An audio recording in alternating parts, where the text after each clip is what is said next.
So my name is Cassandra Dee Hooks. This is, I'm going to do a series of videos, if I can, I don't know, called Cassandra Dee Hooks Before I Die. And I'm at the point in my life where I can't worry about, what I look like or pride or anything like that. I've asked for help. It's been very difficult to get any help.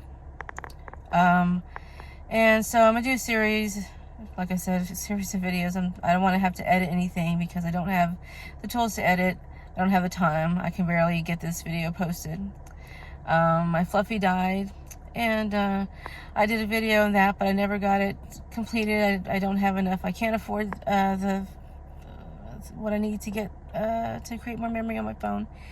Talk about a couple of different things, and I'm going to address at some point the person involved with, I would say, our demise.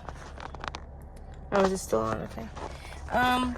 First thing is, it would have been really great to have had some kind of heads up that we were going to get abandoned when I was going to go back to work in 2020. That would have been really nice if it had been, if my significant other at the time hadn't been, he had issues with me and employment and that sort of thing.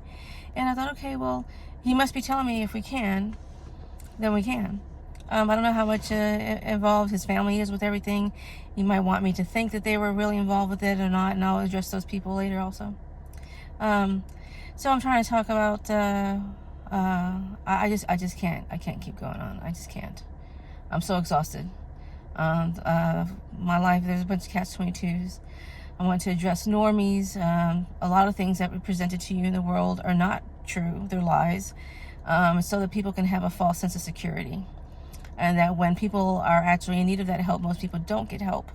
And that way they can get gaslighted by the masses because the masses want to believe that that false sense of security is true, should they ever need it. Hopefully they never do. So what happened with me was, so my Fluffy died. Recently my mama Cedar kitty died. I couldn't help her. I didn't know she was sick. And I only had $50. And I called around and I told them, you talk to people and people do not understand when you say you don't have money, you don't have money. And what's upsetting me is I have storage units. I have some things I need to take out of my storage units, and that way I can just make them smaller and condense them and everything. But the problem is I'm so exhausted. I'm so freaking exhausted that I don't have it. So I'm stuck in this kind of loop this cycle where I have to keep paying all these late fees, and that keeps me behind, and I barely make it at the end of the month. I had an opportunity where I thought I was going to get to, but then it didn't work out because of something else, not having to do with me. It was some other situation, and technically it was unexpected, I'll put it that way. And then my mama guy had gotten sick, and I had helped her, and I didn't know my mama Cedar kitty was also sick, and she deteriorated really fast. Yesterday I came here, I was supposed to clean, take care of them, and clean up, and then take a shower, go to work. And I spent a lot of time doing food delivery, and that's the only employment I've been able to gain. I also wanted to touch on, for a short time I was employed at Dominos, which was a terrible experience working at Dominos. I was treated terribly. Started out great, bunch of gaslighting. I was told that I would, I guess I'll go into that in another video, overworked, and it started out great where I was told that I would get, I could get full-time, they need help, and I could even get overtime.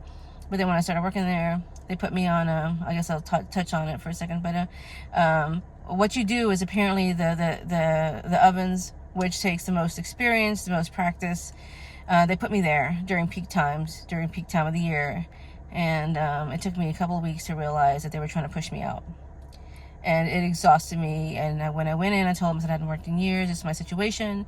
My significant other left us homeless and almost completely destitute. And so I thought, wow, Domino's, these people are helping me. They're giving me a job. This is amazing. I'm so grateful. And it'll give me a little bit of breathing room. And but then it just made things worse. Now I ended up having to go to the hospital, so I have that medical bill. It made food delivery, messed with my algorithm. They kept me during peak times, and they also let me double check and make sure this is still on. It is, okay.